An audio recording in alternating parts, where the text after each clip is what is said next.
with the Lighthouse Law Club. Glad to see you here with us. We have some powerful information to cover tonight. In fact, it's hard to describe how powerful this is, and you'll see soon enough as we get into it. Some of you have heard about the Lufkin decision, and there's been a lot written about it.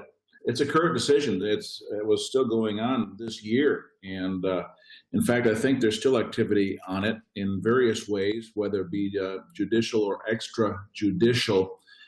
And the party involved, an American living in Texas, was put upon by the federal government, which I'll explain. He is showing us all really how to fight back.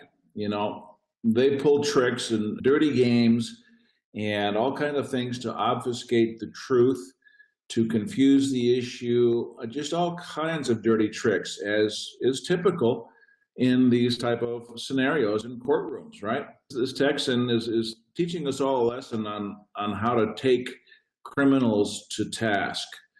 And I'll probably only be able to broach the key issues here tonight. And we'll probably need to continue with a further study of this, maybe in one or two subsequent sessions, because it's critically important, and it affects us all. It affects every one of us. And so what I've done is I've kind of gone through a lot of the updates and paperwork in the court, and I've kind of boiled it down to a presentation I'll share with you so that we can see the salient points without getting too bogged down in all the details. All right, so let's just go ahead and get started. So let's just start out right away and make a bold statement that the entire federal judiciary is a fraud, and we're going to prove it today. With this information, tomorrow, we all, Americans, need to be marching on Washington to take our country back. All of these crazy issues, you know, Black Lives Matters, George Soros, socialist activist groups, paid protesters, all this is nothing but a distraction from the key issue that our country has already been taken over. It's already been lost. And if we don't do something to take it back, we can just kiss it by. It's not an issue of, well, we could lose it. Well, if Trump doesn't do a good job and we don't stand behind him, we could lose our country. No, it's already lost. And you're going to see why here tonight. All right, I'm going to read some references from this website noted at the bottom of this slide, supremecourtcase.wordpress.com. Make a note of it. So today we're going to prove that all federal judges, magistrates, and all judicial officers are guilty of treason against the Constitution, bar none. None of them can get off the hook, and you'll see why. And the people who are responsible for this are not them, but Congress. Congress made all this happen. So we're going to accuse Congress of aggravated treason.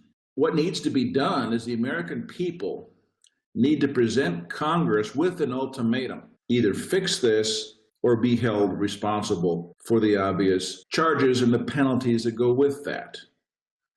It's up to us. And you know, it's amazing how God works in my life. Most of you probably are aware of the video I did, just published within the last week on the Montana Freemen. This was the entire point that they were trying to make.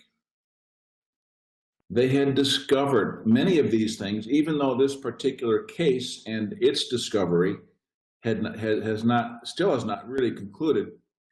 It's just recent. But they were trying to tell us this back in the early 90s. And others before them were trying to tell us the same thing before that. Howard Freeman and many others, okay? But this case crystallizes what so many people have been saying for a long time. All right, so Congress is the one responsible. They need to be presented with a notice and demand or be held personally responsible. Even though those sitting in Congress were not the ones to initiate this in most cases, not all, but they have the responsibility. And once they've been notified of a crime, it's their responsibility to do something about it. All right, we're going to show tonight that all federal decisions since March 1st, 1991 are void. That's not to say that they're voidable, that one could go in and void it. No, they're void. They don't exist. And all the actors participating and who are involved in executing the orders are personally liable for damages.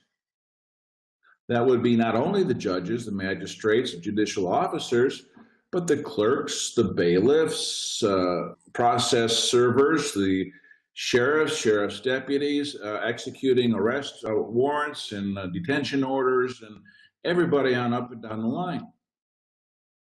Now think about that for a minute. Think about how comprehensive that is. So we're going to talk about the Lufkin action at law. This was done in the United States District Court for the Eastern District of Texas, Lufkin Division, starting with civil action number 914-CV-138, referred to as the Lufkin action at law. And it started out ready to foreclose on federal tax liens against the petitioner's ranch in Tyler County, Texas. All right, and the judge rules against him March 3rd of last year. So following the entry of a final judgment against the petitioner, United States Magistrate Judge Keith Giblin enters his order of sale and to vacate the property. That was on April 21st, 2016. At that time, the petitioner on June 13th serves an extrajudicial demand, notice, and warning of commercial grace on the judge. Many of you will recognize that as a substantive affidavit leading to potentially a commercial lien. All right? It's a commercial process, extrajudicial, outside the courtroom. All right, so this was served on the judge and two other federal judges and two United States Department of Justice attorneys involved in that particular case. So after 7 months of silence since his original order of sale and to vacate property, U.S. Magistrate Judge Keith Giblin enters his amended order of sale and to vacate property. Okay, so let me just finish out the bottom portion of our slide here. On September 15th, he demands the provision of the Constitution that gives the plaintiff, which is the United States, the capacity to take jurisdiction and enter judgments, orders, and decrees in favor of the United States, arising from a civil or criminal proceeding regarding a debt, which in this case was an alleged tax debt with tax liens, in the geographic area occupied by the body of Tyler County, Texas. This is where the Texans' real property was located and where the petitioner is a resident, okay? So the counsel for the plaintiff, the United States of America, goes silent. He remains so for the duration of the case. He presented the court with questions they could not answer. And it's the custom of the Department of Justice, when they have been presented with something like that, they are to not affirm, not deny, and not respond. And so the entire court went silent, and some fun and games ensued from that. So let's look at the judicial power of the United States to get a little background on what was behind this case, all right? The judicial power reflects that certain constitution ordained and established September 17th, 1787, and implemented March 4th, 1789. Now we have to be specific, right? Because we know there are several constitutions that are referred to and designed to confuse and obfuscate law and reality. But the judicial power comes from Article 3, Section 1 of that Constitution. All right, and then if we look at Article 6 in Clause 3, this provides for the prevention of arbitrary exercise or abuse of the judicial power of the United States by way of a requirement that all justices and judges of the United States be bound by oath or affirmation to support the Constitution, right? Now that's not news, but it's important for us to understand the nexus by which the Constitution can require its support, enforcement, and execution. All right? And within the Constitution, it requires this oath or affirmation to support the Constitution. All right? And here's what it says. Quote, the senators and representatives before mentioned and the members of the several state legislatures and all executive and judicial officers, both of the United States and of the several states, shall be bound by oath or affirmation to support this Constitution. Now, that's pretty plain language, all right? You don't need a law degree to understand that. Simple. Anybody put into office to execute the laws of the United States must be bound by oath or affirmation. Simple, fair enough. So let's look at the justices and judges' oath of office. In Section 8, I quote, and be it further enacted that the justices of the Supreme Court and the district judges, before they proceed to execute the duties of their respective offices, shall take the following oath or affirmation to wit. So here's the oath, right? I, John Smith, do solemnly swear or affirm that I will administer justice without respect to persons and do equal right to the poor and to the rich, and that I will faithfully and impartially discharge and perform all the duties incumbent upon me as, for example, district judge, or whatever the title might be, according to the best of my abilities and understanding, agreeably to the Constitution and laws of the United States. So help me God.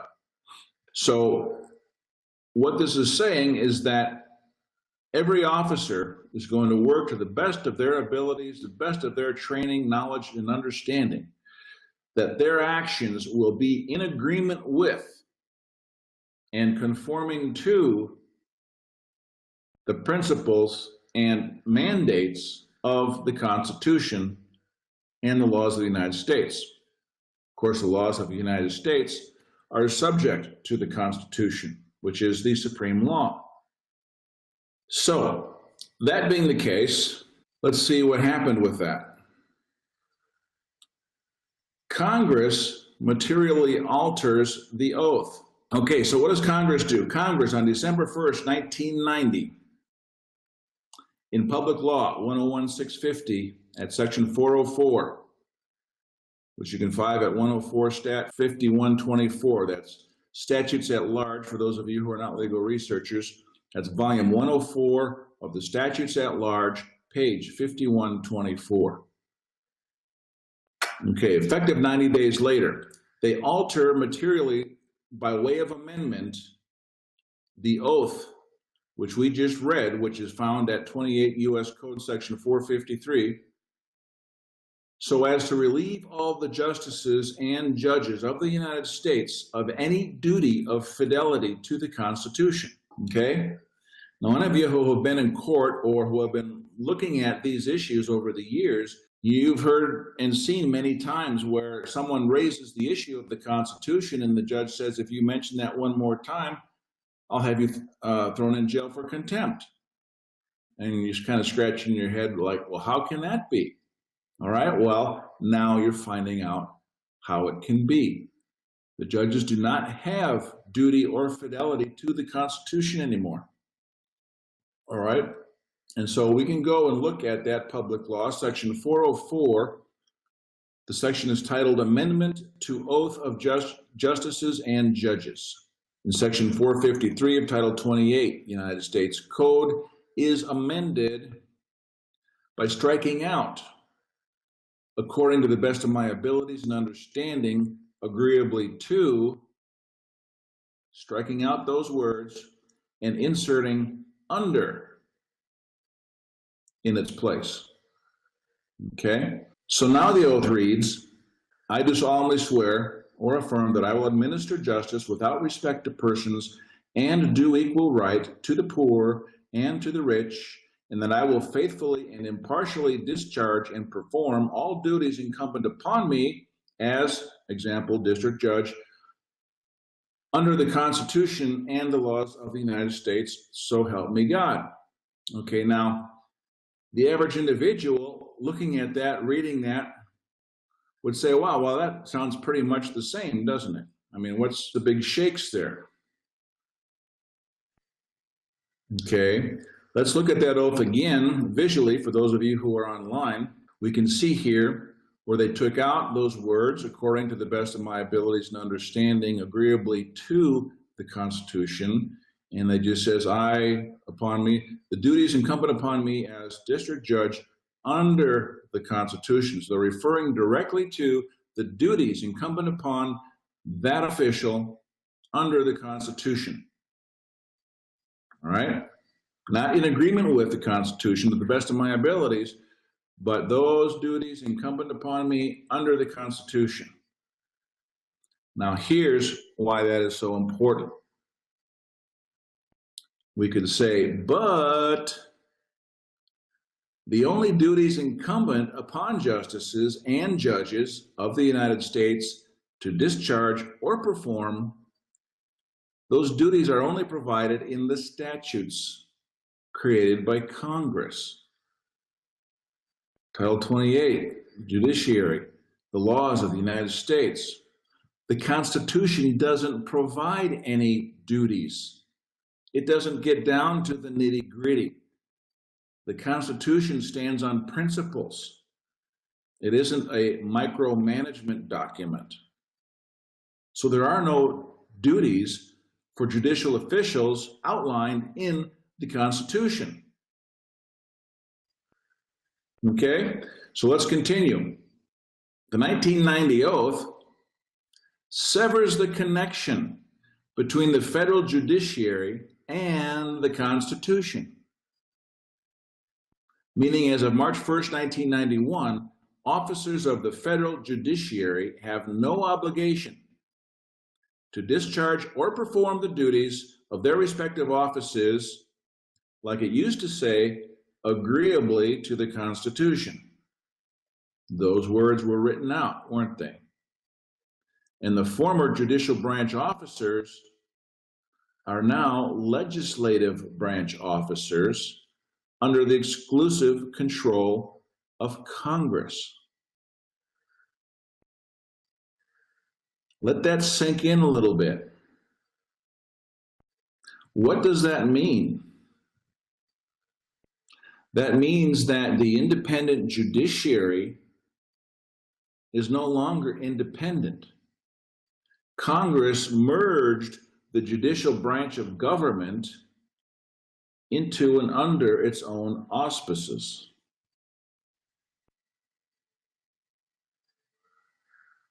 Is that sinking in? That's huge.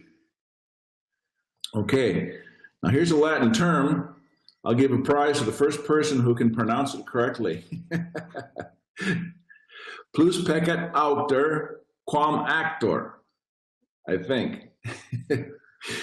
Okay, which basically says the instigator of a crime is worse than he who perpetrates it. That comes out of Bouvier's Law Dictionary. And the instigators of the takeover of the federal courts of a limited jurisdiction by municipal judges masquerading as Article 3 judges from the Constitution, which they are not, and usurping exercise of general jurisdiction throughout the Union, those instigators are the members of Congress, who are the real culprits. Now, certainly the judges and judicial officials are co-conspirators. They're supporting actors. You know, they signed up to do a job and they took the oath that they were given. But they know full well what it meant, and they know full well what they're doing. So they're not acting without knowledge. So because there's no provision of the Constitution that requires a justice or a judge of the United States to discharge or perform any duties, there are no duties under the Constitution incumbent upon any such justice or judge to discharge or perform.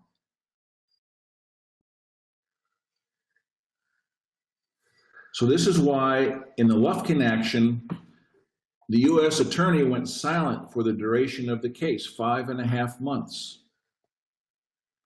When the petitioner demanded the provision of the Constitution that gives the court, i.e. the judge, the capacity to take jurisdiction and enter judgment in Tyler County, Texas. So the petitioner was challenging jurisdiction. He was saying, show me your constitutional authority to take jurisdiction in this case. You're a federal court. You have limited jurisdiction. I'm in Texas. What are you doing on my territory? This is not federally owned land. It's not a dock. It's not an arsenal. It's not a territory. You have no constitutional authority. And neither the court nor the United States attorney was bound by oath or affirmation to support the Constitution. So you see now why they were silent for 5.5 months and failed to respond. So to prevent the fissure or the splintering of the federal judicial system, where we might have one set of justices and judges to discharge and perform their respective duties agreeably to the Constitution, like the old oath required, and then another group of judges and justices not doing that, what happened was between December 1st, 1990 and February 28th, 1991, all sitting and newly commissioned justices and judges of the United States take the new oath of office. Okay, so they get all the old guys to take the new oath, and then from that point in, everybody taking office thereafter would also then take the new oath. So everybody was on the same game plan.